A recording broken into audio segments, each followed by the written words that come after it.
नमस्कार। नेपाल प्रेसको नेपाल टकमा यहाँलाई स्वागत छ। म केशव भुल।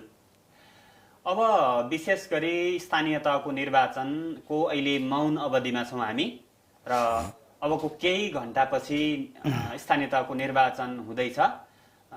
वैशाख 30 गतेका लागि तय भएको स्थानीय तहको निर्वाचनको मौन अवधिमा हामी विशेष गरी निर्वाचन आचार संहिताका विविध उल्लङ्घन भएका विषयमा पनि समाचार तयार पारिरहेका छौँ।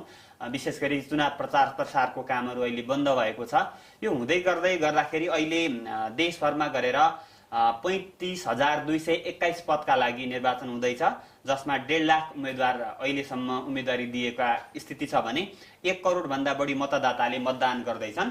753 6,743 वडामा नै निर्वाचन हुने अन्तिम तयारी भइरहेको छ।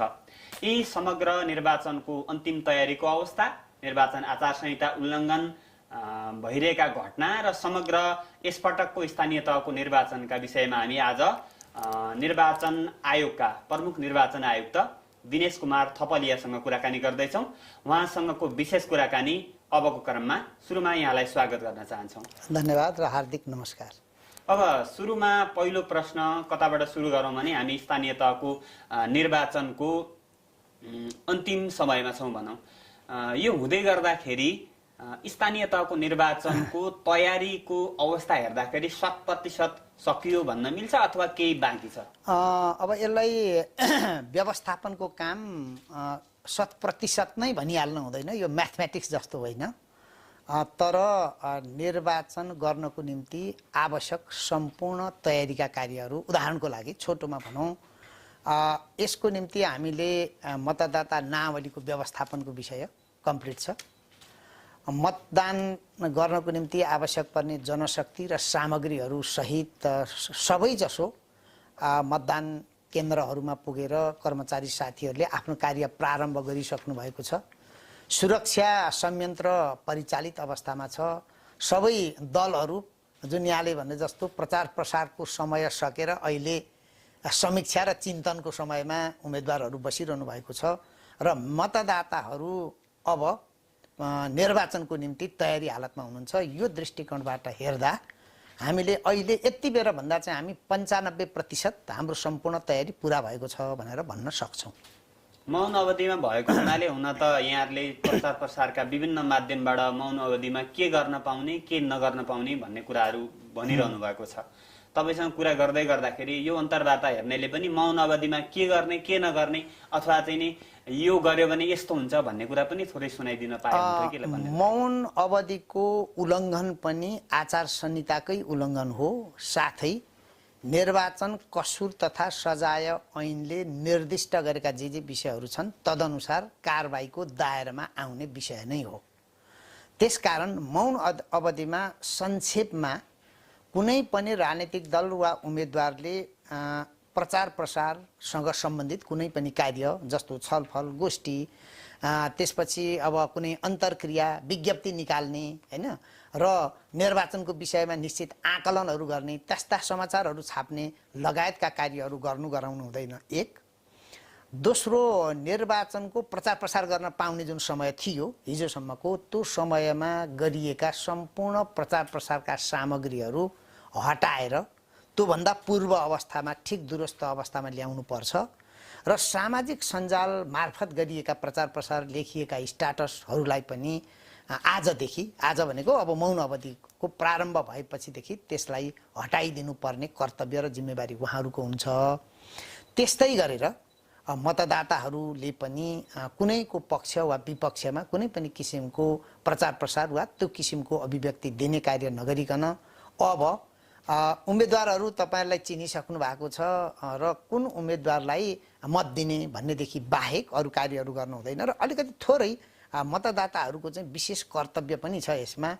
त्यो कर्तव्य के हो भने उहाँहरूले आज र भोलि परिचय पत्र लिन जाने, मतदान गर्ने तरिका सिक्ने, त्यसको निम्ति मौन बसिरहनु परेन हैन, त्यो गर्न सक्ने र विशेषतः यो चाहिँ निर्वाचनको दिन 30 गते आफ्नो परिचय पत्र बोकेर, आफ्नो पहिचान खुल्ने परिचय पत्र बोकेर, यसलाई एक वाक्यमा भन्दाखेरि आयोगले उपलब्ध गराएको मतदाता परिचय पत्र त छँदैछ, त्यो कहीँ कतै मिसप्लेस भएको छ भने पनि पहिचान खुल्ने जुन आयोगले स्पष्ट गरेर निर्णय गर्ने नै छ, तपाईँलाई जानकारी गराउने नै छौँ हामी। त्यस्तो परिचय पत्रको तयारीका साथ सबै काम छोडेर मतदानमा कार्यमा सरिक हुन्छु भनेर प्रतिबद्धताका साथ तयारी हुने अवस्था छ भने उक्त दिन पनि कहीँ कतै आज भोलि वा उक्त दिन पनि कहीँ कतैबाट कसैले कुनै पनि किसिमको लोभ लालच अथवा अलिकति दुष्प्रभावमा पार्ने प्रयत्न गर्यो भने त्यस्ता सूचनाहरू हामीलाई दिएर सहयोग गर्न पनि सक्नुहुन्छ। र यो किसिमले संक्षेपमा हामीले के बुझ्नु पर्यो भने निर्वाचनलाई स्वच्छ, स्वतन्त्र, निष्पक्ष र कुनै पनि किसिमको दबाव र प्रभावबाट मुक्त राख्नको निम्ति मौन अवधि अत्यन्त महत्त्वपूर्ण हुन्छ। यसलाई पालना गर्न म आग्रह गर्छु। अहिले तपाईँले यो सामाजिक सञ्जालमा विभिन्न पोस्टहरू हाल्न नमिल्ने, बुस्ट गर्न नपाउने भन्दै गर्दाखेरि तपाईँसँग कुरा गर्नुभन्दा अगाडि मात्रै हामीले काठमाडौँ महानगरपालिकाका प्रमुखहरूको फेसबुक पेज हेर्दाखेरि पनि उहाँहरूले एउटा होइन कि 10-12वटै भनौँ न आफ्ना प्रचारका सामग्रीहरू बुस्ट गरेको भेटायौँ होइन। त्यो यहाँहरूले यस्ता घटनाहरू अथवा यस्ता भइरहेका गतिविधिहरूलाई कसरी निहालिरहनु भएको छ उहाँहरूको? अब यसमा चाहिँ सामाजिक सञ्जालकै विविध विषयहरूलाई हेर्ने हाम्रो एउटा संयन्त्र पनि छ।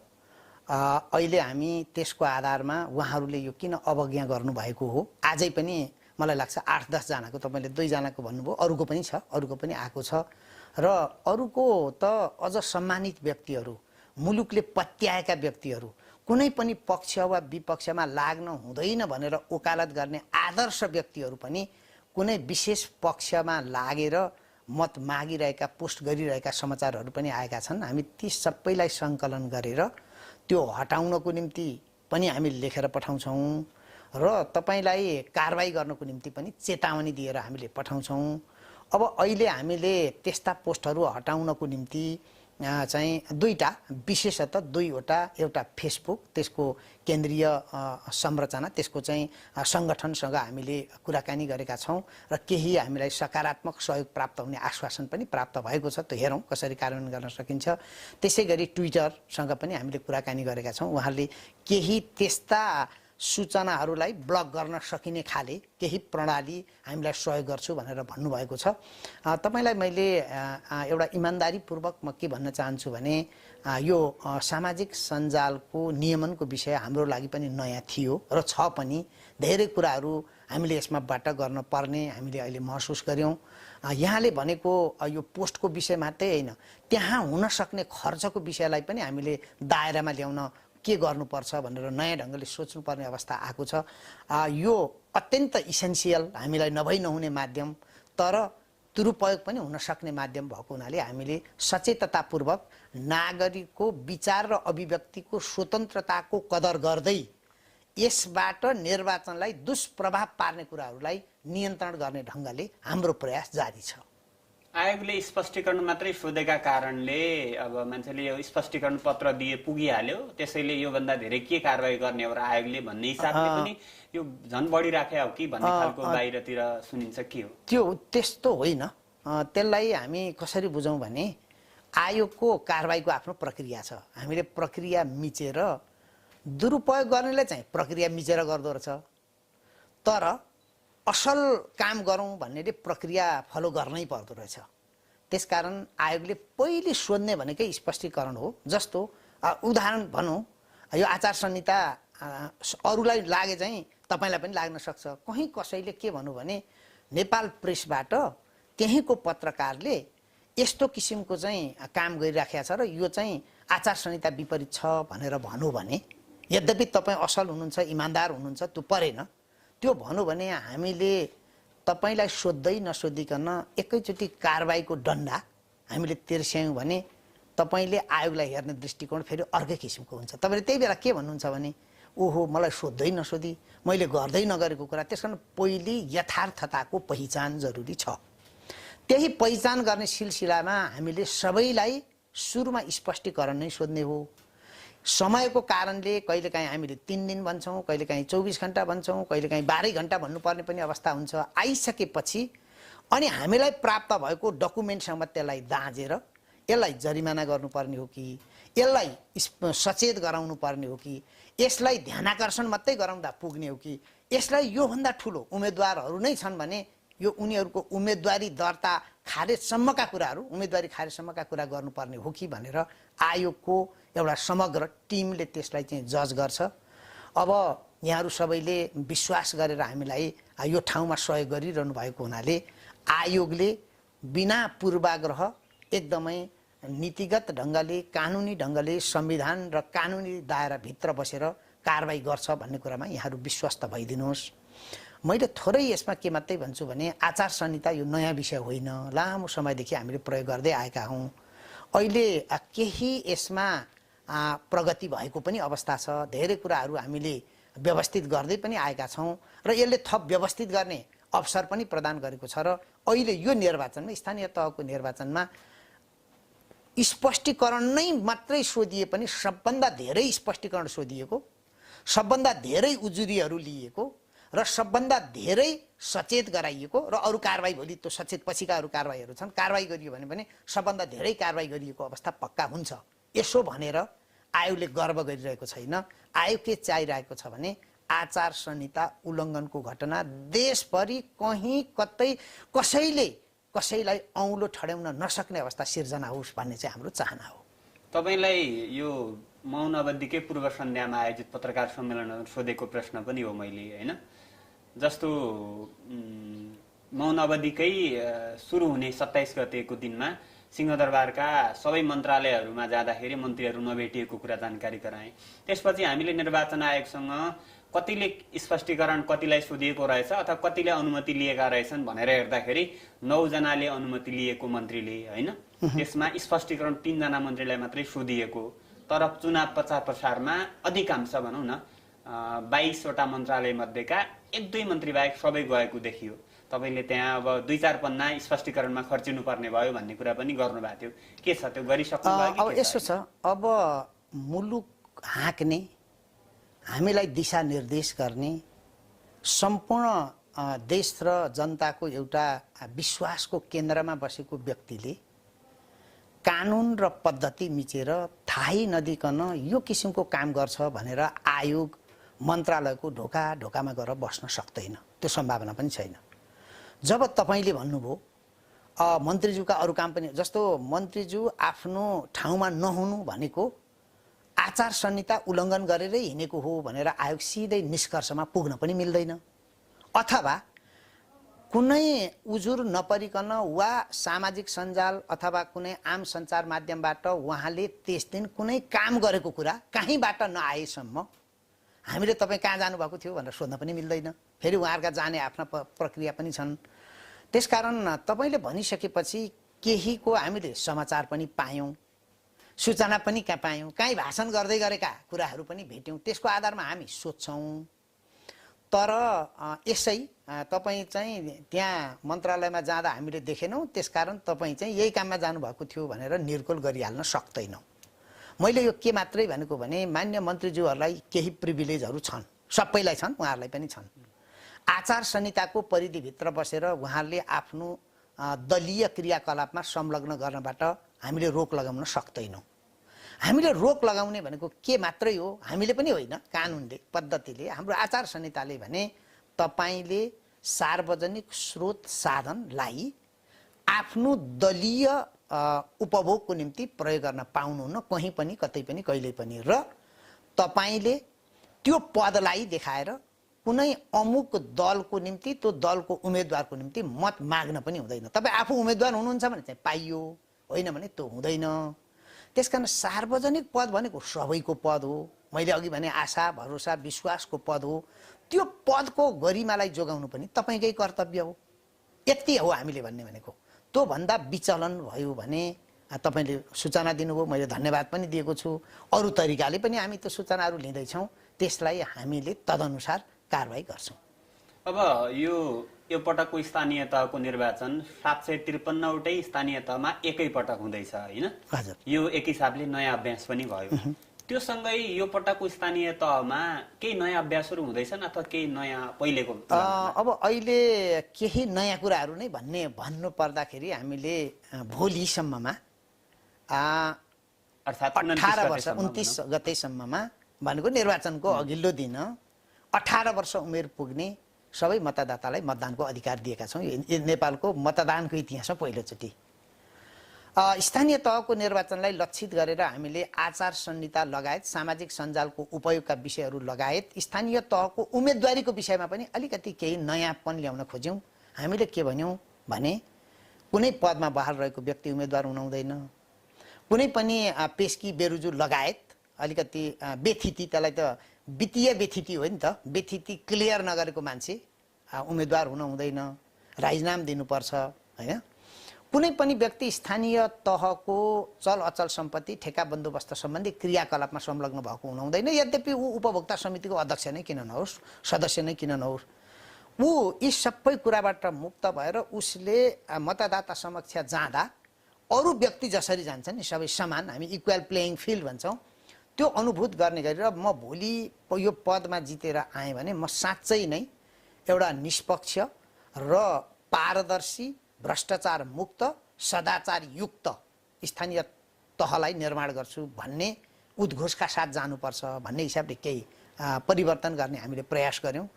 यो केही आलोचना र केही समर्थनका बीच राम्ररी अगाडि गएको छ र यसले भोलिका दिनहरूमा अन्य उम्मेदवारीमा पनि एउटा केही पहल गर्नको निम्ति प्रयास गरेको छ। दोस्रो, आचार संहिता लगायतका विषयवस्तुबाट यो अत्यन्त खर्चिलो र भड्किलो बन्दै गएको निर्वाचनलाई एउटा निश्चित दायरामा ल्याउनुपर्छ भन्ने इस्यु पटक पटक उठ्यो। त्यसलाई सम्बोधन गर्ने गरी हामीले सबै प्रावधानहरू गऱ्यौँ र तुलनात्मक रूपले, म 100% भनिरहेको छैन, तुलनात्मक रूपले धेरै आम सभाहरू, त्यसपछि यो चाहिँ विभिन्न चिन्ह झन्डाको प्रयोग गर्ने विषयहरू, ह्याट टोपी ह्याट लगायत गन्जीहरू लगायत यस्ता सामग्रीहरू वितरण गर्ने विषयहरू, विभिन्न सङ्घ संस्थाहरूलाई पहिले कस्तो हुन्थ्यो भन्नुहुन्छ भने फलानु समूह, आमा समूह भनौँ, फलानु युवा क्लब भनौँ, फलानु सहकारी भनौँ, म यति दिन्छु यति दिन्छु यति दिन्छु भनेर घोषणा गर्दै हिँड्ने, बजेट वितरण गर्दै हिँड्ने, त्यस्ता कुराहरू आएका छैनन् नि, समाचारमा पनि आएका छैनन्, निस्तेज भएका छन्। र अब यो मौन अवधिलाई साँच्चै मजाले मौन अवधिकै रूपमा सबैतिरबाट प्रयोग गर्न सकियो भने मलाई लाग्छ पहिलेको निर्वाचनभन्दा यो कम भड्किलो भयो र कम खर्चिलो पनि भयो र यसले एउटा निर्वाचन सुशासनको निम्ति एउटा सन्देश दिन सक्यो भन्ने अनुभूति गर्न सकिन्छ। यी विषयहरू मूलभूत रूपमा हामीले ठुलो परिवर्तन त होइन, केही न केही इन्क्रिमेन्टल चाहिँ फेजमा भए पनि त्यही इन्क्रिमेन्टल सिद्धान्तलाई अवलम्बन गरेर भए पनि केही न केही सुधार उन्मुख चाहिँ अवस्था छ भन्ने हामीलाई लाग्छ। अब यो त अरूले मूल्याङ्कन गर्ने हो, तपाईँहरूले हेर्ने हो, भनिदिनुहोस् अझै के सुधार गर्नुपर्छ। चुनाव एउटा नियमित प्रक्रिया नै हो, हामी त्यसलाई अवलम्बन गर्दै जान्छौँ। खर्चेलोको कुरा गरिहाल्नुभयो तपाईँले। यो पटकको निर्वाचन खर्चेलोको हिसाबले हेर्दा अघिल्ला वर्षका स्थानीय तहको निर्वाचन भन्दा खर्चिलो भयो अथवा अझै त्यसलाई कम खर्च गर्ने गरिकन जान सकिएको स्थिति छ के छ? अब यो चाहिँ यो खर्चका तीनटा पाटा छन् हैन। एउटा आयोगले गर्ने खर्च कम खर्च भयो, हुन्छ, यो हामी खुलस्त भन्छौँ पहिलेको निर्वाचनभन्दा। दोस्रो, सुरक्षा निकाय लगायतबाट हुने सुरक्षामा खर्च, त्यो पनि अब तपाईँले लेखिरहनु भएको छ, बजेटै दिएन, खर्चै गर्न पाइएन भनिसकेपछि स्वाभाविक रूपले कम खर्च हुने नै भइगयो। अर्को अलिकति खतरनाक र सबैले हेर्नुपर्ने पक्ष भनेको दल र उम्मेदवारबाट हुने खर्च हो। त्यो खर्चको त अहिले हामीले फेरिस्ता पाइसकेका छैनौँ, तैपनि हाम्रो सूक्ष्म अनुगमन जुन हामीले 753 ठाउँबाटै सूक्ष्म ढङ्गले अनुगमन गरिराखेका छौँ, विभिन्न विशेष टोलीहरू परिचालन गरेर हामीले त्यो विवरणहरू सङ्कलन गरिराखेका छौँ। त्यस्तो अत्यास लाग्दो खर्च भइराखेको हामीले पाएका छैनौँ। अब त्यसलाई पुष्टि गर्नको निम्ति त उम्मेदवारहरूले पनि केही खर्चको विवरण त पक्कै पेश गरिहाल्नुहुन्छ, एउटा सीमा पनि तोकिएको छ हो, भलै त्यसमा त्यो सीमाभित्रै गरेको देखाउनु होला, तर उहाँहरूले देखाएको र हामीले सङ्कलन गरेको विवरण पनि कतिको म्याच हुन्छ त्यो हामी त्यो पनि हेर्छौँ। यसले हेर्दा मैले भन्ने कुरो होइन, हुन त अघिल्लो वर्षको जाडो बिर्सिन्छ, यही वर्षको जाडो बढी हुन्छ पनि भन्छन्। 74 सालको हामीले बिर्सिसकेका पनि हुन सकौँला, तैपनि एकताल रिकल गरौँ, स्मरण गरौँ। त्योभन्दा अहिले केही सुधार पक्कै पनि भएको छ खर्चको दृष्टिकोणबाट पनि। तपाईँ हामी कुरा गर्दै गर्दाखेरि अहिले त्रिभुवन अन्तर्राष्ट्रिय विमानस्थलमा हेर्ने हो भने अहिले पनि मान्छेहरू विदेश जानेको लर्को लागिरहेको छ होइन। अब विदेशमै रहेकाको सङ्ख्याको त हिसाबै नगरौँ होइन। मलाई लाग्छ सर्वोच्च अदालतले पनि विदेशमा रहेका नेपालीलाई पनि नागरिकले उनको मतदानको अधिकारको सुनिश्चित हुनुपर्छ भनेर आदेश दिइसकेको स्थिति छ। तपाईँ आएपछि अब विशेष गरी बाहिर रहेका नागरिकलाई पनि मतदानको अधिकारलाई अगाडि बढाउने कि भन्ने खालको सुरुमा अलिकति छलफल भएको जस्तो पनि मलाई कता कता कुरा छलफल भएको सुनिन्थ्यो होइन। त्यो हुँदै गर्दाखेरि यसपटक पनि त्यसरी बाहिर धेरैभन्दा धेरै हामीले धेरैभन्दा धेरै नागरिकहरू निर्वाचनमा सहभागी हौँ भन्दै गर्दाखेरि धेरैभन्दा धेरै सहभागी नहुने स्थिति देखियो होइन। यो चाहिँ कहिलेसम्म यस्तै रहन्छ अथवा यो पटक सोच्न सकिएन कि आगामी चुनावमा त्यो सम्भावना अब यो विदेशमा बस्ने नेपाली नागरिकहरू जो अध्ययनको सिलसिलामा हुनुहुन्छ, कामको सिलसिलामा हुनुहुन्छ, तर बाहिरको नागरिक भइसक्नु भएको छैन, उहाँहरूलाई र उहाँहरूका सन्तानहरूलाई जो बसिरहनु भएको छ उहाँहरूलाई मताधिकार दिने भन्ने विषय त्यति ठुलो विवादको विषय होइन। मलाई लाग्छ सबै बैठकहरूमा राजनीतिक दलहरूले पनि यसमा सहमति नै जनाउनु भएको छ। आयोगले यो विषयमा एउटा ठुलो अध्ययन गरेको छ र हामीले राज्य व्यवस्था तथा सुशासन समितिमा त्यो प्रतिवेदन पनि पेश गरेका छौँ र त्यहाँबाट नेपाल सरकारलाई पनि निर्देशन जारी भइसकेको अवस्था छ। सम्मानीय अदालतको विषय त छँदैछ। यी सबैलाई कुरालाई व्यवस्थापन गर्ने भन्ने हुँदो रहेछ कानुन, तर कानुनमा यो प्रवेश गरिसकेको विषय छैन। हामी आयोगको तर्फबाट कानुन तर्जुमा गरिरहँदा यो विषयलाई अनिवार्य रूपमा समावेश गर्ने गरी अगाडि बढाउने प्रतिबद्धता व्यक्त गर्छु म। एक दोस्रो, विदेशमा बस्ने नेपालीहरूले पहिलो त फेरि यो मतदानको निम्ति तपाईँले हिजो सोध्नु भएको थियो, मतदानको निम्ति सबभन्दा महत्त्वपूर्ण कुरा के भन्दा मतदाता नावलीमा नाम हुनै पर्छ। कहाँ बसेर भोट हाल्ने दोस्रो विषय भयो। यो नाम दर्ता गर्नको निम्ति आयोगले यो प्रयास प्रारम्भ गरिसकेको छ। हामी जो जहाँ बसेर पनि मतदाता नावलीमा नाम दर्ता गर्न सक्ने, उसले भोट हाल्ने ठाउँ त आफै तोक्नु पर्छ, जहाँ ठाई ठेगाना हुन्छ त्यहीँ नै हो, जुन ओडामा उसको नावली जान्छ त्यहीँबाट गर्ने हो होइन। यो हामीले व्यवस्था गर्ने भनेर भनेका छौँ। दोस्रो, यो चाहिँ छिटै हामीले यो अधिकार दिने गरी आएको प्रयत्न छ। अब नाम त हुने भयो, यो नाम मात्रै भयो भने पनि आएपछि भोट हाल्न पाउने त सुनिश्चित हो नि त होइन। भन्नुहोस् न, भोट हाल्ने बेलामा कोही म चाहिँ नेपाल गएर भोट हाल्न आउँछु भनेर भन्नु भने यो मतदानको अधिकार त्यसरी सुनिश्चित गर्न सकिने भयो। दोस्रो, स्थानीय तहको निर्वाचनको सन्दर्भ चाहिँ अलि फरक छ। स्थानीय तहको निर्वाचन भनेको स्थानीय तहमै बसोबास गर्ने मान्छेहरू, स्थानीय तहबाटै चाहिँ उम्मेदवारी हुने, स्थानीय तहबाटै त्यसको छिनुफानु हुने विषय भएको हुनाले सकेसम्म अब मतदाता नामलेमा नाम छ भने त आउन पाउने कहिले रोकटोक गरेन होइन। स्थानीय तह भनेको त जस्तो कुनै सम्झिनुहोस् न, एउटा ताप्लेजुङको कुनै गाउँपालिकाको मतदाता अहिले काठमाडौँमा छ भने अहिले विराटनगरमा छ भने हाम्रै हकमा हामी त्यहाँ गएर आफ्नो मतदाता भएको ठाउँमा त्यहाँ प्रतिनिधि छान्न नपाउने भनेको त होइन। तर विदेशमै बसेर मतदान गरेर त्यहाँको अध्यक्ष तोकिदिने कुरा चाहिँ कतिको महत्त्वपूर्ण, कतिको जाँच्ने हुन्छ भन्ने कुरो चाहिँ महत्त्वपूर्ण छ। त्यसकारण यो छलफलको विषय है। मतदान गर्न दिने कुरा छलफलको विषय होइन, लगभग यो सहमतिको विषय हो। तर कुन कुन ठाउँमा कस्तो कस्तो अवस्थामा मतदानको अधिकार हुने भन्ने विषय चाहिँ अलिकति गहन ढङ्गले छलफल गरेर निकाल्नुपर्ने विषय हो। कुनै निर्णय भएको विषय मैले भनिरहेको होइन। बाहिरको मात्रै होइन, नेपालमै पनि अहिले सुरक्षाकर्मीकै हिसाब गर्दा पनि लाखौं संख्या सुरक्षाकर्मी कर्मचारी नै छन् नि अहिले कर्मचारी पत्रकारकै कुरा गर्दा सबै बाहिर छन्। उहाँहरूले पनि यो राइट अधिकार प्रयोग गर्न पाएका छैनन्। ट्रिट गर्ने कहाँ भनेर भन्दा अहिले एउटै स्वरबाट सबैले भनेको विषय के हो भने चाहे कर्मचारी होस्, चाहे सुरक्षाकर्मी होस्, चाहे कुनै चाहिँ यो चाहिँ कारागारमा भएको बन्दी होस् अथवा कुनै वृद्ध आश्रममा बसिरहेको हाम्रा आमा बुबाहरू हुन्, कोही पनि हुन सक्छ, वा विदेशमा बस्ने कुनै पनि नेपाली नागरिक होस् जसले नेपालको नागरिक हो र नेपालको उम्मेदवार छान्ने अधिकार राख्दछ, नेपालको संविधानको उपभोग गर्न ऊ पनि उत्तिकै सार्वभौम छ भने उसलाई अरू सबै अन्त नसके पनि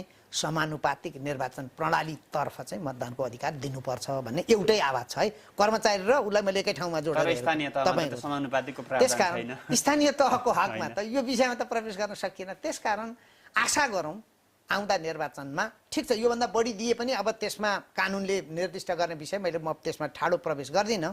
तर उहाँहरूको आत्मसम्मान, उहाँहरूले मुलुकलाई गरेको मायाको मूल्य, उहाँहरूले विदेशमा बसेर पनि यो देशको लागि गरेको चिन्ता जुन छ त्यसको सम्मान गर्ने गरी केही न केही निकास पक्कै निस्किन्छ। हामी त्यसमा सकारात्मक ढङ्गले अगाडि बढ्छौँ। चुनावमा उत्साहको हिसाबले निर्वाचन आयोगको एउटा प्रमुख व्यक्तिको हिसाबले हेर्दाखेरि यो पटक उत्साह कस्तो पाउनु भएको छ? बिचमा अब आज आएर भन्न मिल्यो है। अलिअलि त मैले भनेकै पनि हुँ। अब बिचमा अलिकति निर्वाचनप्रतिको शङ्का उपशङ्का विभिन्न कारणले भए तापनि निर्वाचनको मिति तय गर्ने नै विषयमा पनि कहीँ कतै अन्यल हो कि भने जस्तो भए तापनि जब अहिले आजको मितिसम्म आइपुग्दाखेरि जुन नागरिकहरूमा उत्साह, मतदाताहरूमा उत्साह देखिएको छ, राजनीतिक दलमा जुन किसिमको एउटा प्रतिस्पर्धा देखिएको छ, तत्परता देखिएको छ निर्वाचनप्रतिको, र त्योभन्दा बढी नागरिक समाज र आम सञ्चार जगतको जुन किसिमको खबरदारी छ, खबरदारी पनि सुझबुझपूर्ण छ। हेर्नुहोस्, बुझेर तर्कसङ्गत ढङ्गले गरिएको छ। यसले साँच्चै नै हामी उत्साहित छौँ, एकदम क्लियरली यसमा उत्साहित छौँ। र यो उत्साह यो चाहिँ अरू निर्वाचनमा पनि हुनुपर्छ र यो मतगणना सम्पन्न गरिसकेपछि पनि उत्साह मर्न हुँदैन। यस अर्थमा कि निर्वाचन एउटा खेल नै हो, हार जित सुनिश्चित छ।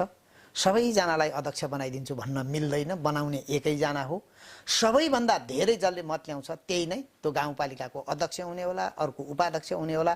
त्यसकारण हाम्रो अपेक्षा पनि के हो भने हार जितलाई स्वाभाविक रूपमा ठानेर यो निर्वाचनमा जो विजेता हुनुहुन्छ एकजना त होइन, अर्को उपविजेता र बाँकी रहेका अरू जित्न नसक्ने साथीहरूले पनि अर्को निर्वाचन पनि आउँछ भनेर साँच्चै उहाँलाई बधाई दिने र साँच्चै उहाँले जितेको हो भनेर भित्रैबाट स्वीकार गर्ने ढङ्गको निर्वाचन, किनभने भोलि त आउँदैछ नि त चुनाव चाहिँ, त्यो खाले निर्वाचन गर्न सकियोस् भन्ने हाम्रो चाहना हो। यसमा सबैको सहयोग आवश्यक पर्दछ। हामी त सहयोगको अपेक्षा पनि गर्दछौँ। तपाईँहरूको सद्भाव, तपाईँहरूको माया र तपाईँहरूकै वास्तवमा यो त दृढता र प्रतिबद्धताले यो प्राप्त हुनसक्छ। त्यस्तो गरौँ। यसलाई सामान्य निर्वाचन भनेको एउटा मैले भने नि, यो म निर्वाचनलाई नियमित आकस्मिकता भन्दिनँ, म नियमित प्रक्रिया हो। यो यस्तो भइरहन्छ। हिजो एक थोक थियो, आज अर्को थोक हुन्छ।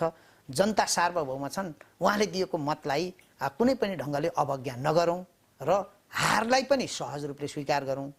जितलाई पनि त्यसलाई मलाई दिएको दायित्व र जिम्मेवारी हो, यो गम्भीर एउटा चाहिँ ठुलो भारी हो। मलाई यो जनताले दिएको जनताले दिएको यो विश्वासको भारी साँच्चै राम्ररी नै बोकेर हिँड्छु भन्ने ठानौँ।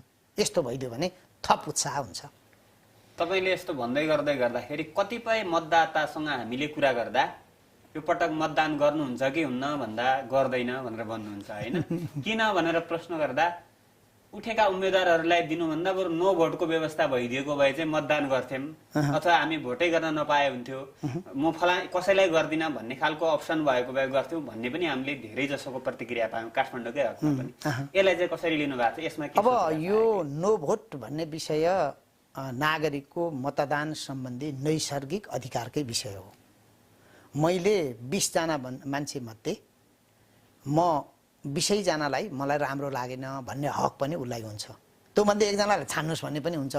अब 20 जनालाई त भोट हाल्न पनि मिलेन नि त, बिग्रिहाल्छ। मत बिगार्नु पनि राम्रो कुरो भएन। त्यसकारण नागरिकहरूको यो अधिकारको म सम्मान गर्दछु है, एउटा त्यो छँदैछ। दोस्रो कुरा, यो नो भोटको विषयको कुरा गरिरहँदा यसका धेरै सैद्धान्तिक र व्यावहारिक पक्षहरू पनि छन्। त्यो पनि हामीले हेर्नुपर्छ। यो पनि सम्मानित अदालतबाट निर्देशित विषय पनि हो। हामीले ऐनमा यसलाई पनि समावेश गर्ने प्रक्रियामै अगाडि बढाइराखेकै पनि छौँ। तर त्यो गरिरहँदा हामीले हेरिरहनु पर्ने विषय के हो भने कहिलेकाहीँ यस्ता विषयहरू अलिक बढ्दै गएर हाम्रो व्यवस्थाप्रति नै, हाम्रो निर्वाचन प्रणालीप्रति नै हामीले यत्रो धेरै दुःख गरेर, धेरै चाहिँ रगत बगाएर, धेरै शहीदहरूको उत्सर्गको यो बलिदानीपूर्ण सङ्घर्षको यो प्रतिफललाई अलिकति कमजोर पो पार्ने हो कि भनेर पनि सोच्नुपर्छ। यी सबै कुरा सोच्नुपर्छ भनेको दिन हुँदैन भनिरहेको छैन म। त्यसकारण ऐन नआएसम्म त यो सम्भव पनि भएन। तर म उहाँहरूलाई के चाहिँ भन्छु भने, हो यो म जान्दछु तपाईँलाई मिनु दिएको छ, 10 वटा कुरा मध्ये एउटा छान्नुहोस् भनेको छ, तपाईँलाई 11औँ इच्छा छ खाने। तर ती 10औँबाट पनि त केही न केही भोक तिर्खा त मेटिँदो हो त होइन। जति मेटिन्छ अहिले त्यति मेटौँ न, सम्पूर्ण मेट्नको निम्ति फेरि प्रयत्न गरौँ। त्यसकारण यो भन्दै म जसले तपाईँलाई त्यो भनिरहनु भएको छ, म उहाँहरूलाई नै 30 गते मतदान गर्ने केन्द्रमा लाइनमा सबभन्दा अगाडि भएको हेर्न चाहन्छु। जसले त्यो भन्नुभएको छ र तपाईले भनेको कुरा कुनै न कुनै दिन प्राप्त हुनेछ प्रतीक्षा गर्नको निम्ति अनुरोध पनि गर्छु।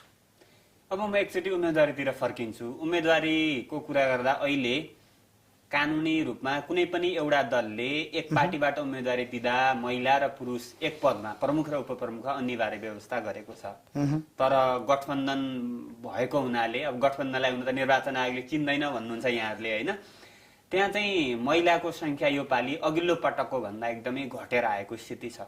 निर्वाचन आयोगले पनि सुरुमा महिलालाई नै अनिवार्य गर्नु भनेर एउटा विज्ञप्ति जारी भयो, लगत्तै पछि अनिवार्य होइन पहिलो प्राथमिकता दिनु भनेर पनि विज्ञप्ति आयो। त्यो हुँदै गर्दाखेरि राजनीतिक दलको दबावले त्यस्तो निर्णय गर्नु परेको स्थिति हो कि अथवा कानुनमै कहीँ त्रुटि भएको हो कि कानुनमा नै केही सुधार गर्नुपर्छ भन्ने खालको अवस्था हो कि? एकदम जायज कुरा उठाउनु भयो। पहिलो कुरो मैले आयोगले गठबन्धन चिन्दैन भन्ने पनि होइन, त्यसको चिन्ने ठाउँ छ।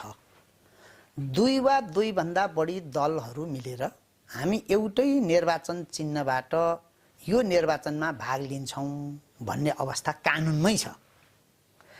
हाम्रो चाहना के मात्रै हो भने यो महिला उम्मेदवारी र हाम्रो मतपत्र लगायतका व्यवस्थापनलाई सहजीकरण गर्दिन दलहरूले दल दर्ता गर्दैको समयमा हामी 5 दल 10 दल 15 दल 20 दल जति पनि गर्न सकिन्छ। यो अभ्यास पहिले पनि भएको थियो। 33 दलीय गठबन्धन भनेर पहिले 71 सालमा निर्वाचनमा 70 सालमा भाग लिएको उदाहरण पनि छ। त्यसकारण त्यसरी भाग लिदिनु भएको भए यो क्वेसन नै उठ्न दिन्थ्यो, किनभने एउटै निर्वाचन चिन्हबाट लड्नुहुन्थ्यो। प्रमुख र उपप्रमुख मध्ये एकजना महिला राख्नै पर्थ्यो, त्यो भइदिएन। त्यो भएकोले हामीले चिन्दैनौँ भनेको कारण त्यो हो। त्यो भइदिएको राम्ररी चिन्थ्यौँ, सपोर्ट गर्थ्यौँ, सहयोग गर्थ्यौँ।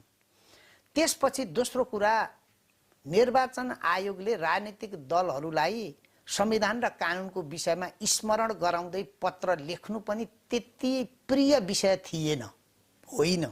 आफै जान्नुपर्छ कानुन संविधान। तैपनि हामी कहाँनिर बाध्य भयौँ भने हामीले एउटा लैङ्गिक तथा समावेशी नीति भनेर बनायौँ। त्यो नीतिमा सबै दलहरूसँग बसेर छलफल गर्दा यो निर्वाचनमा चाहिँ 45% प्रतिनिधित्व पुर्याउँ लोकल लेभलमा भन्ने सहमति भयो। उहाँहरूको अलिकति व्यवहार हेर्दै जाँदा हामीलाई कता कता चिसो पर्छ। अनि तपाईँहरूसँगै बसेर बनेको यो नियम हाम्रो चाहिँ के अरे चाहिँ नीतिमा र हाम्रो चाहिँ कार्यविधिमा त यस्तो कुरा छ। संविधानले पनि निर्दिष्ट गरेकै छ, कानुनले पनि बाटो खोलेकै छ, हाम्रो नीतिले त झन् प्रष्ट रूपमा बोलेकै छ।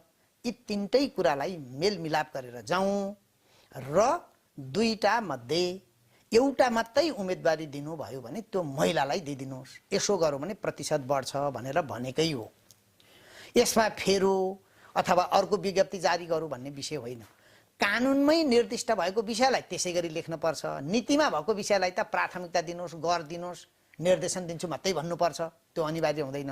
हुँदा तपाईँलाई एउटा सानो उदाहरण भन्छु मैले। दुईजना मध्ये होइन, प्रमुख र उपप्रमुख मध्ये, अध्यक्ष र उपाध्यक्ष मध्ये दुईटैमा पुरुषलाई पनि उम्मेदवारी दिए पार्टीहरूले, त्यो पनि दिए। एउटै पार्टीबाट पनि उम्मेदवारी त दर्ता गराइ गए। छानबिनको क्रममा त्यो देखियो। छानबिन नगरे पहिले दर्ता गर्दा त हामी सबै हेर्न भ्याउँदैनौँ नि त। त्यो देखियो, देख्नुभयो साथीहरूले। यसमा ठुलो बहस भयो। दुईटा मध्येमा एकजना मात्रै के अरे दुईटै पुरुष दियो भने एउटा त सदर गर्नुपर्छ त्यो मध्ये। तर कसलाई सदर गर्ने, कसलाई बदर गर्ने, कसलाई सदर गर्ने, कसलाई बदर गर्ने भन्ने छ। भनेपछि त्यहाँ हामीले के भन्यो भने यदि दुईटै महिला दिएको भए हामी दुईटै सदर गरिदिन्थ्यौँ। दुईटा मध्ये एउटा मात्रै महिला दिएको भए पनि स्वाभाविक रूपले सदरै हुन्थ्यो। दुईटै पुरुष दिनु भनेको त त्यो राजनीतिक दलको नियतमाथि पनि शङ्का हो। त्यसकारण दुईटै बदर गरिदिन्छौँ भनेर भन्यौँ। दुईटै बदर गरौँ हामीले। यो त गरियो त। यो सङ्ख्या मलाई लाग्छ 7-8 वटा कति स्थानीय तहमा यो पर्यो। धेरैले अनुनय विनय गर्नुभयो, ए बाबा हाम्रो एउटा त रोकिदिनुहोस्। हामीले के भन्यौँ भने तपाईँलाई स्पष्ट रूपमा महिला एउटा हुनुपर्छ भनेर भन्दै तपाईँले अवज्ञा गरेको हुनाले यसबाट अर्को निर्वाचनको निम्ति सबक सिकाउनको निम्ति गरिएको निर्णय हो भनेर भनेका छौँ नि त, गरेका छौँ। त्यो राजनीतिक दलको त उम्मेदवारी छैन। केही ठाउँहरू छन्। अब मैले त्यसलाई ठ्याक्कै अहिले नभनौँ होइन, त्यो जसले देखिनु भएको छ। किनभने यो निर्वाचनको मुखमा दलको नाम लिनु राम्रो पनि हुँदैन होइन। सबै असल हुनुहुन्छ, सबै राम्रो हुनुहुन्छ, सबै राम्रो गर्न नै स्थापित हुनुभएको छ। अलिकति झुक्यानले बा सक्नु भएन कि त्यो छोडिदिउँ त्यसलाई। त्यसकारण यति भनिरहँदा मैले के मात्रै भन्न खोजेको भने आयोग यो विषयमा संवेदनशील छ। अब तपाईँको यति महत्त्वपूर्ण ठाउँमा मैले एउटा कुरा त भन्नै पर्छ फेरि। त्यसकारण म के भन्छु भने मैले अरूलाई पनि भने है, यो मैले यो कति भन्न जायज नाजायज पछि भविष्यले निर्क्योल गर्नेछ, तर आज म के भन्दैछु भने उम्मेदवारी थोरै भए पनि जति उम्मेदवारी भएको छ त्यो उम्मेदवारीलाई जिताउने अधिकार त मतदातामा बाँकी छ नि त। 30 गते मतदान गर्दै गर्दा अरू धेरै कुराहरू हेर्नुहोस्, जस्तो महिला सदस्य भएको ठाउँमा महिला सदस्य जसले जिते पनि भइगयो, महिलै आउनुहुन्छ। महिला लडेको ठाउँमा त अर्को आउने कुरो भएन। जहाँ महिला र पुरुषको प्रतिस्पर्धा छ, हामी महिलाहरूको नेतृत्व खोजिरहेका छौँ, सहभागिता चाहिरहेका छौँ र स्थानीय तहको विकास, त्यसको सुशासनको निम्ति यो राम्रो हो भनिरहेका छौँ भने हाम्रो विवेकको ऐनामा महिलाहरूको तस्बिरलाई हेरेर एकपल्ट यो पल्ट अलिकति यो अरू सबै कुराभन्दा माथि उठेर महिलाको पक्षमा मतदान पो गरिदिने हो कि गरिदिनुहोस्, मेरो त आग्रह छ। त्यो गरिदिने बित्तिकै त आयोगको सङ्ख्या 45 पुगिहाल्छ के, त्यो सजिलो छ नि त। त्यो त सिधै प्रचार प्रसारमा यसलाई जिताऊ उसलाई जिताऊ भन्न पाइँदैन भन्ने छ नि त फेरि। होइन होइन, त्यो पुग्छ भन्थे, यसलाई मैले त भनिनँ, त्यसकारण त्यो मध्येकै भनिरहेको छु। त्यसकारण हामी चाहेको हो भने मैले भने नि आयोगले त चाहेकै हो, मैले फेरि यसलाई त भनिरहेको छैन नि त। त्यो भएको हुनाले महिलाहरूलाई मतदान गर्ने बेलामा महिलाहरूको अलिकति तस्बिर तपाईँको आँखामा घुमोस्, तपाईँको विवेकले त्यसलाई चाहिँ जज गरोस्। फेरि मनै नपरेको कुरा गर्नुहोस्, म कसैलाई भन्दिनँ, अलि राम्रोसँग जज गर्नुहोस् र महिलाहरूलाई नेतृत्वमा ल्याउनको निम्ति पहल गर्नुहोस्। दुनियाँमा सबैभन्दा शक्तिशाली भनेको त मतदाता नै हो नि, निर्वाचनमा त नागरिक नै हो नि, जनता नै हो नि। त्यसकारण जो बलियो छ उसकै कोर्टमा बल छ। अहिले चाहिँ निर्वाचनको बल पनि त त्यही छ। त्यसकारण राम्रो न्याय गरिदिनुहोस्, न्याय चाहिँ डिसिजन गरिदिनुहोस्, मेरो आग्रह यही छ। यो उम्मेदवारीको कुरै गर्दै गर्दा जस्तो हामीलाई प्राप्त जानकारी अनुसार केही तलमाथि पनि हुनसक्छ, यहाँले सच्याउनु होला, 390 स्थानीय जनप्रतिनिधि भनौँ 390 जना निर्विरोध निर्वाचित भएको भन्ने सुन्यौँ विभिन्न ठाउँमा। त्यो त अब निर्विरोध भएपछि सकि नै हाल्यो होइन, तर 122 स्थानीय तहमा तथा 122 दलित महिला सदस्य पदको उम्मेदवारी नै नपरेको कुरा आयो यो पटक। र अघिल्लो 74 को चुनाव हेर्दाखेरि 176 जना थियो, जम्मा गरी 179 जना हो, त्यसमा महिला एउटा अध्यक्ष गरेर 176 जना दलित महिलाको उम्मेदवारी परेको थिएन। केही संख्या घटेर आयो यसपटक होइन। अब 122 लाई मैले तुलना गरेको थिएँ केही संख्या होइन, 176 अघिल्लो र यो पटक हेर्दाखेरि अधिकांश वडाहरूमा मलाई लाग्छ 90% भन्दा बढी चाहिँ दुवै पटक त्यो भएन, खाली भएको भेटियो होइन। यसमा त निर्वाचन आयोगले सधैँभरि खाली राख्ने त सोच्नु चाहिँ के गर्ने। एकदम राम्रो कुरा सुन्नुभयो। हामीले 176 पद खाली रहेपछि स्थानीय तह मार्फत, त्यति बेला म सङ्घीय मामिला तथा सामान्य प्रशासन मन्त्रालयको सचिव थिएँ, त्यति बेला त्यहाँबाट आएको रिक्वेस्टमा म आफू यहाँ आइसकेपछि फेरि यही आएको रिक्वेस्टमा त्यहाँबाट दोहोरो हामीले अध्ययन गरेर हेर्दा अधिकांश स्थानीय तहका ती वडाहरूमा दलितहरूको कि त बस्ती नै भएन, घरै छैन, मान्छे छैन, छ भने पनि एउटा घर छ बढीमा, दुईटा घर छ, त्यो उम्मेदवार हुने र उम्मेदवार हुने चाहना राख्दैन। यसलाई हामीले के सोच्यौँ भने अब यो सधैँ एउटा महिलाको पद हो नि त, त्यो फेरि पहिलो त दलित महिला, दोस्रोमा त महिला पनि हो नि त, हामीले त महिलाको पनि प्रतिनिधित्व खोजिरहेछौँ भने दलित महिलाहरूको उम्मेदवारी नपरेमा एक दिन समय दिई, उम्मेदवारीको निम्ति एक दिन थप समय दिई, 2 दिनभित्र मान्नु यसपालि 2 दिन दिउँ भने 2 दिनभित्र 1 दिन दिए, 1 दिन होइन दिई अन्य महिलाहरूको उम्मेदवारीलाई प्राथमिकता दिने गरी कानुन बनाऊँ भनेर भन्यो। त्यो ड्राफ्टमा पनि छ अहिले, तर अब ऐनमै भएको व्यवस्था अर्को ऐन नबनिकन गर्न सकिँदैन। त्यसकारण यसलाई पनि म तपाईँलाई के इन्स्योर गराउँछु भने पहिलो प्राथमिकता त दलित महिला नै हो, तर हुँदै भएन, खोजी पनि हो, हुँदै भएन भने महिला एकजना भए पनि अर्को कुनै महिला भए पनि ल्याउने गरी जोइसुकै होस् महिलाहरू आउन सकेर सानोतिनो ठाउँमै भए पनि महिलाहरूको उपस्थिति खोज्ने गरी आयोगले, यो हाम्रो नीतिभित्र पनि छ हेर्नुहोस्, त्यो आयोगले कानुन बनाउँछ। तर अहिलेको चाहिँ हामीले पनि मेहनत गऱ्यौँ यसमा, पहिलेको 176 लाई घटाउन आयोगको पनि केही न केही योगदान छ। हामीले चिठी लेखेका छौँ, अनुरोध गरेका छौँ, त्यहाँ उम्मेदवारी खोजिदिनुहोस् पनि भनेका छौँ, किनभने उम्मेदवारी खोज्ने त दलहरूले नै हो, कि त स्वतन्त्र रूपमा पनि पाइन्छ उम्मेदवारी, त्यो पनि हो। हाम्रो पनि मेहनत छ, तर यसलाई हामी साँच्चै नै कानुनभित्रै समावेश गर्ने गरी अगाडि बढ्छौँ। अनि अब मतदानको लगभग अब मतदान हुने दिन आउन अथवा घन्टा अथवा दिनको हिसाबले थोरै बाँकी छ होइन? हुने दिन आउँदै गर्दै गर्दाखेरि यस अगाडिका घटनाहरूमा हेर्दाखेरि कतिपय मतदान केन्द्रहरू पार्टीकै अथवा कब्जामा लिएर पनि मतदान हुने खालका घटनाहरू सुनिन्छन्, धाँधली हुने खालका घटनाहरू पनि सुनिन्छन्। यसपटक त्यो सम्भावना कति रहन्छ? निर्वाचन आयोग यसमा कति सचेत? अब यसपालि तुलनात्मक रूपले हिंसाका घटनाहरू आजका मितिसम्म अहिले म बोलिरहँदा छैनन् र हुन पनि हुँदैन। फेरि हिंसाका घटना हुन् भन्ने हामीले भनेका होइनौँ। हिंसाका घटनाहरू एकदम कम छन्। त्यति धेरै द्वन्द्व, त्यति धेरै चाहिँ तडक भडक, त्यति धेरै मनमुटावका स्थिति छैनन्। यसले राजनीतिक दलहरूको एउटा परिपक्वतालाई पनि दर्शाउँछ र मतदाता र नागरिकहरूको सचेतनालाई पनि सङ्केत गर्छ। दुईटै कुराहरू हुन्। यहाँ फेरि आयोगले सबै गरौँ म भनिरहेको छैन।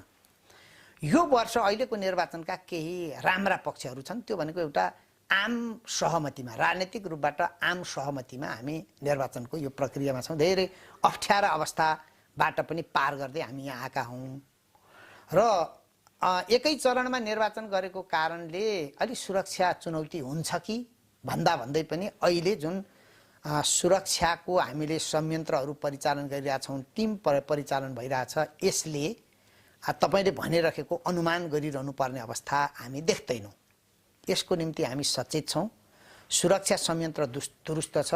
एकीकृत निर्वाचन सुरक्षा योजना बमोजिम हामीले जुन सुरक्षा परिचालन गरेका छौँ, सुरक्षा कर्मीहरूलाई परिचालन गरेका छौँ, त्यसको साथसाथमा कहीँ कतै त्यसको सम्भावना देखियो भने तत्काल जान सक्ने गरी जुन प्रबन्ध मिलाएका छौँ र निर्वाचनको समयमा मैले अहिले सुन्दैछु, अहिले तपाईँसित बस्नुभन्दा अगाडि पनि अहिले नयाँ मतदाता परिचय पत्र जुन लगिदिएको थियो त्यो पनि कुनै ठाउँमा एकैजनाले कब्जा गरेर लगो मै बाँड्छु भनेर, जबकि उसको अधिकारभित्रै पर्दैन। पहिले नै बाँडिएका परिचय पत्र र नागरिकताका प्रमाणपत्रहरू पनि उसले अहिले कब्जा गरिराखेको छ। त्यो पो कलेक्सन गर्दै हिँडिरहेछ व्यक्तिहरू, कुनै उम्मेदवारको कुनै प्रतिनिधि। हेर्नुहोस् है, यो पनि त आचार संहिता र नागरिकको अधिकारको खिलाफमा हो। यो मतदान गर्ने जुन स्वतन्त्र अधिकार, सार्वभौमिक अधिकार माथिको हस्तक्षेप हो नि यो, त्यो भइराखेको छ। भनिसकेपछि यस्ता कारणले पनि त भोलि त्यो हुनसक्छ भने विभिन्न ठाउँहरूमा यहाँ गौडा कुर्ने भन्छौँ नि हामी गाउँठाउँतिर होइन, गौडै कुरेर बस्ने अवस्था सिर्जना गर्ने पनि स्थिति पनि हुनसक्छ भन्ने भएर अलिकति यसलाई व्यापक बनाइएको छ। अहिले अलिकति मैले सजिलो देखेको विषय चाहिँ हाम्रा अलिकति सूक्ष्म अनुगमनकर्ताहरूको टोली पनि परिचालन छ। सबै अनुगमन तलैबाट गरिएको छ। हामीले विशेष अनुगमन टोली पठाएका छौँ र अहिले चाहिँ अनुगमनको जिम्मेवारी हामीले स्थानीय प्रशासन र प्रहरीलाई पनि अनुरोध गरेका छौँ। त्यसकारण उहाँहरू पनि मोबिलाइज भइरहनु भएको छ। नागरिक सचेत हुनुहुन्छ, सबैका हातमा मोबाइल छ। कहीँ सानो घटना भयो भने पनि खिचेर तपाईँले अहिले मेरो मोबाइलमा हेर्नुहुन्छ भने तपाईँलाई मैले जीवनमा कहिल्यै सम्पर्क नगरेका व्यक्तिहरू, थुप्रै महानुभावहरू, कति माया गर्नुहुन्छ भन्ने ठान्छु म। त्यस्तो मेरो भाइबरमा चाहिँ आउँछ, मलाई चाहिँ वाट्सएपमा चाहिँ त्यो चाहिँ सूचना आइराखेको छ। त्यो चाहिँ कतिपयले एसएमएस गर्नुहुन्छ, यहाँ फलान ठाउँमा यस्तो भइराखेको छ हेरिदिनुहोस् भनेर, किन ओपन छ फोन त अब गर्नु पनि पर्यो। त्यसकारण यो त हामीप्रति गरेको माया हो नि त, निर्वाचन र लोकतन्त्रप्रति देखाएको एउटा चाहिँ आस्था हो नि, प्रतिबद्धता हो नि। यसको कारणले पनि त्यस्तो हुँदैन भन्नेमा हामी ढुक्क छौँ। भयो भने हामी कसैलाई उम्किन दिँदैनौँ, त्यो पनि म चाहिँ स्पष्ट गर्न चाहन्छु। मतगणनाको सुरक्षाको कुरा पनि उठिरहन्छ बेला बेला होइन? हजुर, यस अगाडिका घटनालाई हेर्दाखेरि त मतपत्र च्यातिएका, चपाएका घटनाहरू पनि आइराखेका थिए। योपालि के हुन्छ त्यस्ता सम्भावना? अब म यसमा दुईवटा मलाई अलिकति चिन्ता लागेको छ। एउटा, कुनै परिवेशमा, कुनै ठाउँमा, कुनै अवस्थामा भएको कुनै घटनालाई लिएर त्यसलाई सामान्यीकरण गर्दै जानुपर्नेमा त्यसलाई विशिष्टीकरण गर्ने जुन प्रयास गरिएको छ त्यसलाई अलिकति सच्याउनुपर्छ। लोकतन्त्रमा मतगणना सुरक्षित हुनुपर्छ, यसमा शङ्कै रहेन। तर सुरक्षा गर्ने नाममा काँडी तार नै लाउनु पर्ने, तार जालीबाटै बेरिनु पर्ने, अनि त्यो उम्मेदवार र उम्मेदवारका प्रतिनिधिहरू र मतगणना गर्ने मान्छेहरू चाहिँ ठ्याक्कै उत्तरी ध्रुव र दक्षिणी ध्रुवको जस्तो पक्ष विपक्ष हो थोरै जस्तो हुनुपर्ने यो लोकतन्त्रमा त्यति सुहाउँदिलो व्यवहार होइन। मलाई अहिले अलिकति के खड्केर कुनै समयमा कुनै ठाउँमा भएको घटनालाई देशभरि फेरि त्यस्तै हुन्छ भनेर सतर्क हुने हो। सतर्क हुनुपर्छ, सुरक्षा सतर्कता अपनाउने हो, तर त्यसैलाई नै एउटा नजिर जस्तो ठानेर त्यही रूपमा मतगणना गर्नुपर्छ भन्ने कुरा अलि शोचनीय विषय हो। तैपनि सुरक्षा निकाय, हाम्रा मतदान अधिकृत ज्यूहरू, उहाँहरू सबैले एकदम चाहिँ पूर्ण सतर्कताका साथ यो गणना गर्नुपर्छ। अहिले हामीले त्यसलाई प्रविधिसँग जोड्ने प्रयास गरेका छौँ। झन्नै 300 भन्दा बढी मतगणना स्थलहरूलाई हामीले सीसीटीभी मार्फत जोडेका छौँ। ती चाहिँ सिधै आयोगसँग जोडिएका छन् भन्ने मलाई जानकारी छ। अरू पनि धेरै ठाउँमा सीसीटीभी लोकल गभर्मेन्टबाट राखिएको छ। अहिले साह्रै राम्रो पक्ष हामीसँग स्थानीय सरकार छ, उसित स्रोत साधन छ भनेको बेलामा हामी थुप्रै कामहरू गराउन सक्छौँ। आयोगलाई पनि गर्नुपर्ने कतिपय काममा त्यहाँबाट सहयोग भएको छ। त्यसकारण हामी सबै परिचालित छौँ। स्थानीय सरकारकै जनप्रतिनिधिहरू अहिले पनि त्यहाँ हुनुहुन्छ, काम अहिले त पदमा त हुनुहुन्छ होइन, जुन उम्मेदवार हुनु भएन उहाँहरू हुनुहुन्छ। उहाँहरूलाई पनि मेरो स्थानीय तहको बदनाम नहोस् भन्ने चिन्ता छ। राजनीतिक दलहरू मैले जे जस्तो उहाँहरूका बिचमा तिक्तता होला, जे जस्तो प्रतिस्पर्धा होला, त्यो छेडी गयो निर्वाचनको हिजोसम्म थियो। अब भोलिदेखि त यो सबै जनताको अदालतमा पुगिसकेपछि र त्यो जनताको अदालतले निदो गरेर दिइसकेको कुरालाई मात्रै गणितीय हिसाबले गनेर निकाल्ने बेलामा त्यो खाले काम हुन्छ भन्ने कुरो म विश्वास पनि गर्दिनँ। त्यो हुँदा पनि हुँदैन। मैले त प्रष्टै भन्ने गरेको छु, त्यस्तो सोच लोकतान्त्रिक सोचै होइन। त्यस्तो सोच भएको कुनै दल नेपालमा छँदै छैन। अहिले तपाईँले अघि भन्दै हुनुहुन्थ्यो 1,45,010 जना हाम्रा उम्मेदवार छन्। यी उम्मेदवार मध्ये कुनै एकजना उम्मेदवार पनि र ती उम्मेदवारी दिने कुनै राजनैतिक दलको कुनै एकजना मान्छे पनि जनताले मत हालिसकेपछि त्यो मतपत्रलाई नष्ट गरेर वा त्यहाँ अनावश्यक दबाब गरेर जितौँला भन्ने सपनामा देख्ने मान्छे पनि छैन। अनि डराउनु पर्ने किन आयो? किन डराउनु भनेको? त्यसकारण हामी पूर्ण रूपले सुरक्षित छौँ, सतर्क छौँ, सचेत छौँ, तर त्यो हुन्छ भन्ने कुरा विश्वास गर्दैनौँ। अब हामी कुराकानीको करिब अन्तिमतिर छौँ। निर्वाचनको मत परिणाम आइसकेपछि अथवा मतगणना सुरु भएपछि अघिल्ला वर्षको तुलनामा यसपटकको मतगणनाको समयावधिको हिसाबले कति लम्बिन्छ अथवा कति चाँडो नतिजा निकाल्ने हो? अब लम्बिन त मिलेन होइन। त्यसले हाम्रो इफिसियन्सीमा क्वेसन उठाउँछ तुलना हेर्दा। अब 17-18 दिनमा नतिजा निस्किएका उदाहरण छन् हामीसित। कुनै बाधा बिघ्न भएन भने फेरि अब मैले त यो चाहिँ अनुमान गर्नुपर्छ के त्यो बाधा बिघ्न भनेको के पनि हो भने गणना गर्दै गर्दा पनि सानो तिनो, किनभने एकदम कम्पिटेटिभ ढङ्गले गइराखेको ठाउँमा चाहिँ एउटा त्यो लगाएको चिन्ह ठिक कि बेठिक भन्ने विषयमा पनि 2 घन्टा डायलग हुनसक्छ। चित्त नबुझाइ त अगाडि लाने कुरो पनि भएन। कुनै यो चाहिँ कति बढी कता परेको छ, किनभने सदर र बदरको एउटा चाहिँ निश्चित फर्मुला त छ, किनभने मेसिनले प्रयोग गर्ने होइन, यो आँखैले हेरेर गर्ने हो। तपाईँले हेरिरहँदा त्यो अलिकति ओरतिर देख्नुहुन्छ, अर्कोले हेरिरहँदा त्यो परतिर देख्ने कि थोरै रौँ बराबर भए पनि त्यहाँ क्वेसन उठ्छ। त्यसको डिसिजन मतदान त्यहाँ चाहिँ निर्वाचन अधिकृतले तत्काल दिनुपर्ने हुन्छ। उहाँको डिसिजनमा चित्त बुझाइदिनुहुन्न। हेर्नुहोस् है, क्वेसन त छैन थियो फेरि त्यहाँ। उहाँलाई पनि के हुन्छ भने म विवादित भएर निर्वाचन नसकौँ भन्ने नै इच्छा हुन्छ। यदि यस्तो भएन भने 5 दिनभित्र सबै नतिजा निकाल्ने भन्ने हाम्रो प्रयत्न छ र सबभन्दा धेरै समय लाग्ने काठमाडौँको हामीले 6 ठाउँमा मतगणना गर्ने गरी आवश्यक तयारी गरेका छौँ। अहिले 6 ठाउँमा एकैचोटि सुरु हुन्छ 6वटा टोलीबाट। अब 6वटा टोलीबाट हो के हुन्छ नै सम्भावना होइन, त्यसरी नै तयारी छ। यसो भनौँ न, यसलाई हिसाबै गरेर भनौँ, सबभन्दा लामो समय लाग्ने काठमाडौँको 6 ठाउँमा हामी गन्ने भयौँ। 6 पंचे 30 भनेपछि एउटा टोलीले एक दिनमा एउटा ओडाको, फेरि त्यो टोलीले ओडाभरिको सबै गर्नुपर्छ। एक दिनमा एउटा ओडाको सको भने 5 दिनमा त सकिएला भन्ने अनुमान त भयो नि त होइन, सिम्पल हिसाबै गरेको हो। कहिलेकाहीँ एक दिन भनेको रात पनि हो होइन, राति पनि हामी त फुल त्यहाँ त रोक्दैनौँ भनिसकेपछि एक दिन एक रातमा एउटा ओडाको कसो नसकिएला त होइन भन्ने हाम्रो अपेक्षा, सकिन्छ भन्ने नै एउटा चाहिँ चाहना हो। अब 5 दिन त्यसरी हिसाब गऱ्यौँ 6 पंचे 30 भयो। दुईटा वडाको भनेको चाहिँ जहाँ थोरै छ त्यहाँ फेरि अर्को ल्याएर खनाइहाल्छौँ हामीले। त्यो भइसकेपछि 6 वटा टोली 5 दिन खट्दा काठमाडौँ पार लाग्छ। यही फर्मुला अनुसार अरू निकायमा गरे भने 4 दिनमा पार लाग्ला हैन। ठाउँ त छँदैछ, सीसीटीभी जडान गरिएको छ, अरू स्रोत हामी पुर्याउँछौँ भनिसकेपछि अपेक्षा यति हो। कहिलेकाहीँ यस्तामा अलिकति विभिन्न कारणले धोका पनि हुनसक्छ, तर विश्वास छ यहाँ धोका हुने छैन। काठमाडौँमा त हामी आफू पनि पटक पटक त्यहाँ पुग्छौँ, हेर्छौँ, सबैको सहयोग भयो भने सकिन्छ। अब तपाईँले यो कुरै गर्दै गर्दाखेरि एउटा जो बदरको कुरा योपालि बढी होला कि भन्ने पनि कतिपयको अनुमान छ। जस्तो निर्वाचन शिक्षा योपालि भौतिक रूपमा त्यति दिइएको छैन, यहाँहरूले विभिन्न सञ्चार माध्यम प्रयोग गरेर गरिरहनु भएको छ। अहिले भौतिक रूपमा आज र भोलि त्यो हुँदा अहिले बढी भन्दा बढी अथवा बढ्ने हो कि घट्ने हो भन्ने केही अनुमान बढ्छ जस्तो लाग्दैन। फेरि अब मैले भनिरहँदा यो सकेपछि तपाईँले आएर यसो भन्नु त भन्नु होला हैन, मलाई विश्वास पनि हो। हामी जनताहरू अत्यन्तै सतर्क हुनुहुन्छ, सचेत हुनुहुन्छ, आफ्नो मतको महत्त्वप्रति अलिकति जिम्मेवार पनि हुनुहुन्छ। त्यसकारण मैले बढ्छ भन्ने मलाई लाग्दैन। धेरै वात्तै घटिहाल्छ भनेर त्यस्तो धेरै ग्यारेन्टी गर्ने अवस्था पनि किन छैन भने मतपत्रै पनि अलिकति क्लिष्ट नै छ।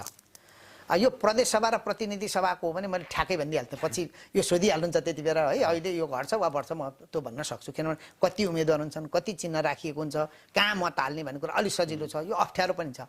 पहिलो लहरमा यहाँनिर हाल्नुहोस्, दोस्रोमा यसो मतलब सिकाउन पनि अलिकति टाइम लाग्ने नै छ नि त। हामीले डिजाइन नै त्यो गऱ्यौँ, त्यो बाहेक अर्को डिजाइन राम्रो विकल्प पनि भेटिएन। त्यसकारण यसलाई मैले लामो व्याख्या नगरिकन भनेर भन्दाखेरि यो मतपत्र र यसैमा मतदान गर्नुपर्ने अवस्थाका बीच मत बदर हुने सम्भावना अलिकति रिस्क हुन्छ नै। यो रिस्क घटाउने हाम्रो प्रयत्न छ। त्यही प्रयत्नलाई हामीले 28 र 29 गते भौतिक रूपमा उपस्थित गरेर ठाउँको ठाउँ केही न केही सिकाउँ भन्ने हाम्रो प्रयास हो, अभ्यास हो। जसले जानेका छौँ सिकाउँ, तपाईँले त सिकाइरहनै भएको छ होइन, धेरैपल्ट भनिरहनु छ यसो गर्नुहोस् आदि इत्यादि भनेर। म बरु 1 मिनट बढी समय लागोस्, एकदम सोच विचार गरेर किन लागोस् भनेको भने 7 बजेदेखि 5 बजेभित्र त्यहाँ गएका मान्छेलाई भोट नदिकाउन हामी निकाल्दैनौँ, एकदम मजाले त्यो अधिकार छ। त्यो बिचमा हामीले एउटा मतदान केन्द्रबाट मजैले 1000 जनालाई मत दिन सक्छौँ, टाइम क्यालकुलेसन नै गरेर यो गरेको हो। 1000 मा 1000 नजान पनि सक्नु होला। त्यसकारण बरु टाइम लिनुहोस्, इमान्दारीपूर्वक त्यसलाई एकदम इमान्दारीपूर्वक भन्दा सुझबुझका साथ भनौँ, सुझबुझका साथ त्यसलाई अलिकति हेर्नुहोस्। जुन एकदम स्पष्ट छ त्यो पहिले लगाउनुहोस्। पहिले हामीले कुनै जाँचमा टिक मार्क लगाए जस्तो पनि त्यसरी पनि होइन, यहाँ ट्याक्कै प्रष्ट छु, प्रष्ट भइसकेको कुरा छुँदै नछुनुहोस्। त्यसपछि जहाँ तपाईँलाई कुनै कन्फ्युजन छ त्यसमा चाहिँ लगाउनुहोस्। अझै कन्फ्युजन भयो लगाउँदै गर्दा भने गोपनीयता भङ्ग नहुने गरी त्यहाँ हाम्रो चाहिँ निर्वाचन अधिकृतज्यूहरू हुनुहुन्छ, तपाईँको मतको गोपनीयतालाई त कहिल्यै पनि बाहिर नल्याउनुहोस्। तर मलाई यहाँ अलिकति कन्फ्युजन भयो के हो भनेर भन्नुभयो भने तपाईँ यसो गर्न सक्नुहुन्छ भनेर हामी एसिस्ट पनि गर्छौँ। भित्रै पसेर त्यहाँ कुनै हस्तक्षेप हामीले केही पनि गर्दैनौँ। तर कुनै पनि मतदाताले आफूलाई लागेको कुरा निर्धक्क सोध्न सक्नुहुन्छ, हामी भनिदिन्छौँ। त्यसकारण यो मतदानको तपाईँको हक हो, त्यो हकमा कुण्ठित हुने गरी कुनै पनि काम हामीबाट हुँदैन, कुनै कर्मचारीबाट हुँदैन, कुनै त्यस्ता कुरा तपाईँले सुन्नु पनि पर्दैन। तपाईँको विवेकको जुन आँखा छ त्यो विवेकको आँखाले कहाँ मतदान गर्दा उपयुक्त हुन्छ भन्ने लाग्छ त्यही गर्नुहोस्, कन्फ्युजन हुन्छ भने सोध्नुहोस्। मतदान गर्नु महत्त्वपूर्ण कुरा हो, बिगार्नु फेरि ठुलो गल्ती हो, गल्ती नगर्नुहोस्। जनशक्तिको हिसाबले पर्याप्त नै छ भन्दा हुन्छ, सबै सुरक्षा एकदम जनशक्तिको हिसाबले अहिले हामीले एउटा मतदान केन्द्रमा 5 जना कर्मचारीहरू 3 जना स्वयंसेवक सहित राखेका हुन्छौँ। लाइन लगाउनदेखि लिएर सबै व्यवस्थापन गर्नुहुन्छ। उम्मेदवारहरूका प्रतिनिधि त्यहाँ बस्नुहुन्छ, हरेक उम्मेदवारका त्यो आम सहमतिमा उहाँहरूले पनि एसिस्ट गर्नुहुन्छ। उम्मेदवारको प्रतिनिधि पनि त्यहाँ गइसकेपछि निर्वाचन आयोगको नीतिभित्र बस्नुपर्छ।